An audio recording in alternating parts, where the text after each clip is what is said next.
My name is Frank Jacob. I'm a professor at marketing at ESCP Business School. I've been doing that for many years, always proud and happy. And in addition to teaching marketing, I'm also an academic director for a program, master program in international sales management.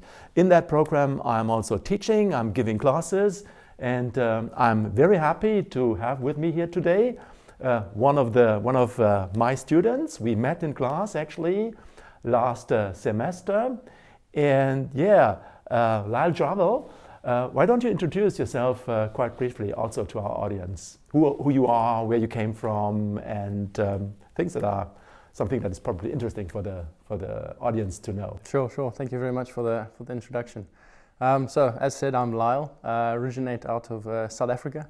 I grew up in a very small little town, more of a farming community in the Curries Post Midlands in South Africa. Lovely open area. I was schooled at Kearsney College, a well-renowned boys' school in South Africa, boarding school. And then I made my way over to Europe straight afterwards to play hockey, to study, to learn Dutch as well as I was in Belgium. And not long after, I ended up finding my way to ESCP.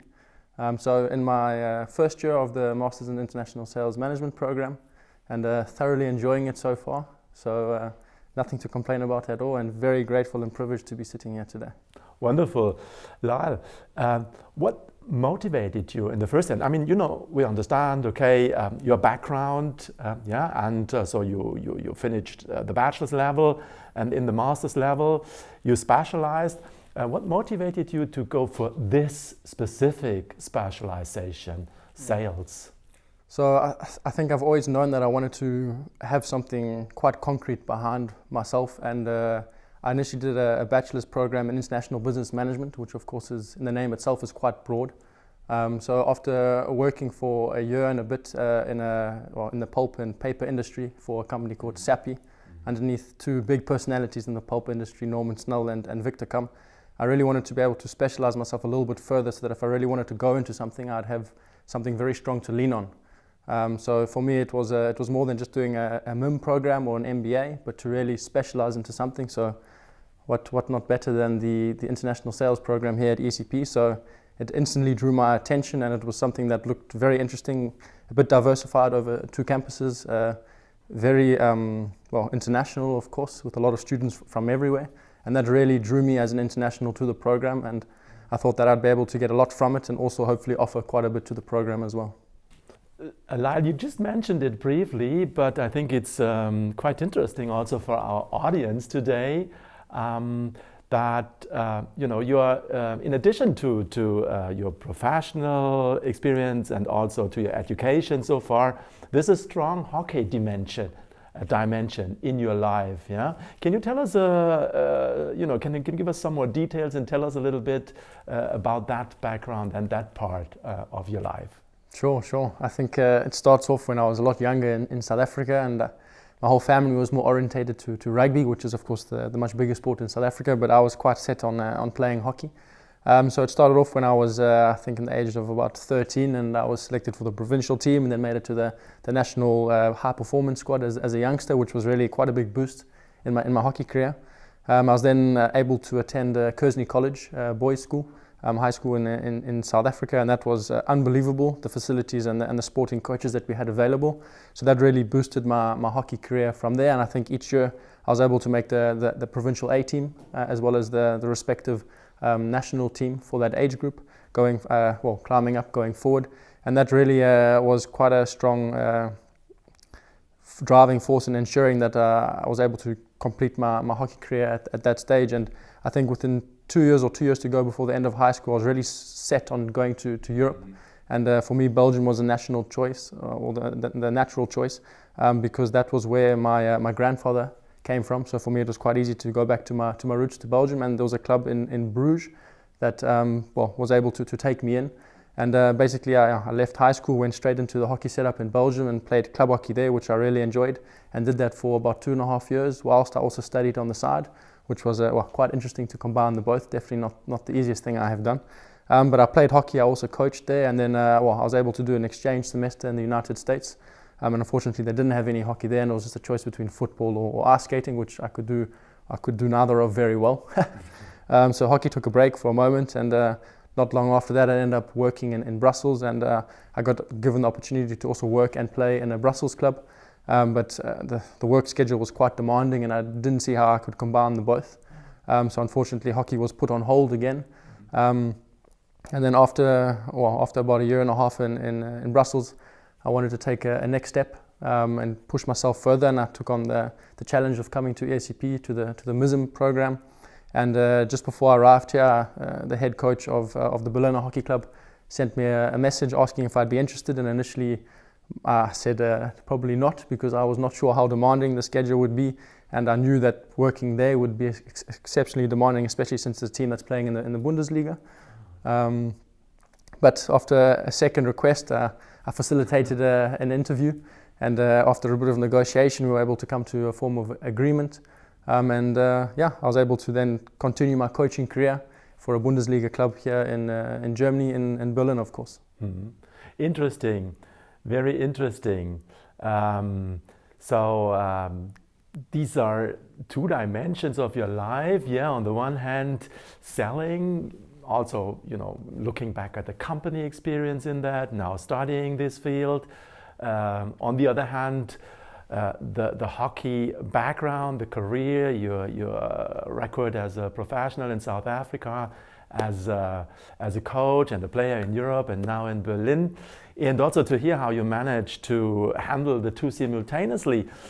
What I would be interested is, I understand it's an effort, to manage that simultaneously, but do you also see any parallels, any synergies between those two? Yeah. So sales as a discipline and probably also as a profession on the one side, and sports on the other side, hockey in particular with its very specific attributes. And would you say, okay, there are advantages of doing those things simultaneously? Would you see any synergies? Can salespeople learn anything from hockey players? Can hockey players probably look at sales, the profession, the discipline to benefit what they are doing? Would be interesting to hear from you. Yeah, it's a good question. I think there's probably a lot of dimensions that would play a part in it, but certainly we know that hockey in itself is a very big team sport. Oh. You're only as strong as your weakest member. So mm-hmm. Obviously making sure that the weakest player in the team is also, if not hopefully your second best, means that in overall you'd have a very good team. And I think that probably plays a big role in any sales team or sales organization. Mm-hmm. Everybody needs to be able to pull their weight, and it only functions as good as the weakest player. So I think with sport, it was always about making sure that the team is exceptionally strong. There was no point in having a team of excellent individuals and not working as a team. You'd never be able to perform, especially when you get to those crunch points. So it was always about making sure that the team is there, and I think that's something that certainly pulls itself across into the working professional life. Is very much at the end of the day, it's about you, but also about the team that you find yourself in. So if you can find a way to get this cohesion amongst everybody, you then are able to pull the strength out of other people that maybe you don't have. And I think if you don't have that team spirit, then those opportunities are certainly lost. So I think that's probably one of the biggest things. Otherwise, discipline is something that I have a very strong belief in, that if you're not disciplined on the sporting sphere, you'll fall short at some point in time, and those that work harder will go further.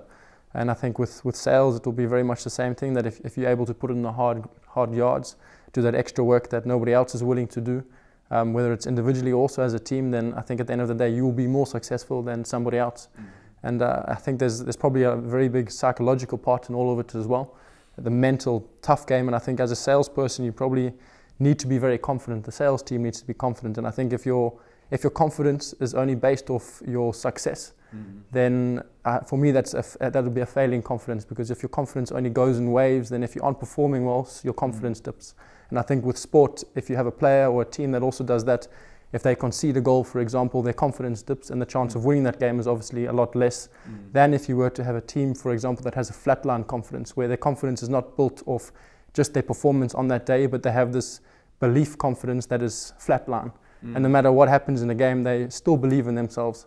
So I think if you can have a sales organization that's also like that, and a team that's like that, that's this flat line, they always have the confidence. So no matter what the circumstances are, you know that they can always pull themselves back. So I think that's something I've learned from sport, not to have this wavy confidence, but to really be flatline and just believe in yourself. And that is often the deciding factor when it's a game 1-1 and you have 5 minutes left, and basically the team with the most confidence will win. And I think in sales, that's also something that's very prominent. Yeah, absolutely interesting. So you were saying the team spirit is really important in both fields, in both domains. Discipline is really important, and also, as you were saying, confidence. Well, you know, as an academic, I would probably say emotional competence. Yeah. So many parallels. Maybe one more question. You're also a coach. Yeah. And the coach isn't typically never an active player, but he's more a leader. Yeah. And you know, nowadays in sports and team sports, strategy, or you know, the approach, the system probably is also really important. Do you also see any parallels on that level? The coach perspective, is that also applicable to to the sales situation, to the sales domain? Certainly, I think maybe more in the respect of a sales leader and like you said, the coach of a team. I think if you're just a player, then you're more just the sales representative. Sure, you can also lead, but I think it's more the coach and the sales leader or the manager or the director that has more of that role. But definitely, you are the one that gives the confidence to the players. They look to you when things aren't going well, and it's really important to trust the process. Many times it's not easy to do that, and it's easy to just go off individually and someone else will try and win the game, but trusting the process is it's vital. And I think also within business there's a process you need to follow, there's guidelines, there's a way that you do things, and you need to be adaptable, of course, and having that flexibility is also key. But as a coach or as a leader, your leadership style is very important. You have to be able to deliver the message confidently, calmly. And I think the players very much feed off your aura that you give off. So if they see that you're stressed, then they themselves too will be stressed on the field. So it's really key to have that confidence in yourself, to remain almost flat line, not to get too emotional, because that doesn't help too much at the end of the day. But yeah, certainly. Yeah. So a strong leadership dimension very much so. in both domains. Yeah. Absolutely. Very interesting to listen and to think about. Absolutely. Lyle, so there are those two dimensions. You're managing those two simultaneously, very successfully. Yeah. Will that continue in the future? Where will we see you in the future? Will you, choose one of the two directions? The future is open, I know, but we are free to dream. And if we take this perspective, dreams probably, or plans. We can make plans. Will you need to decide for one direction, or do you think there could even be a future for the two things continuing to be important in your life? I think it's hard to answer, and you can't write either off. That's for sure. But looking forward, I think I know where I'd like to be in 10 years, and then followed on by 20 years, and where I'd like to be in 30 years. So whichever opportunity is available, I think I'll snatch that up the fastest, and that should hopefully get me there the quickest. But I think going forward, I very much enjoy the hockey, and I think hockey will always be a big part of my life. It might not be so much as a coach going forward, but maybe I'll find other ways to grow hockey as a sport.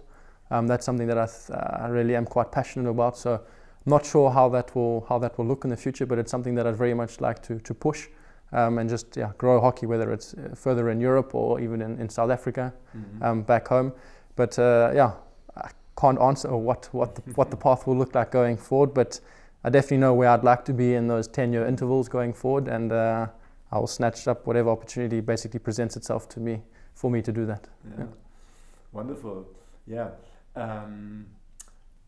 Lyle, do you have any recommendations, for people probably a bit younger than you, who also have finished at the bachelor's level, graduated, and are now considering going for a master's program in business? Is there anything that you would like to to give them as a piece of advice or recommendation? Yeah, I think definitely stepping out of your comfort zone is what you should automatically try and do. It might not be what you want to do because it's not the easier decision, but stepping out of your comfort zone is, well, at least for me personally, it's where I've always grown the most.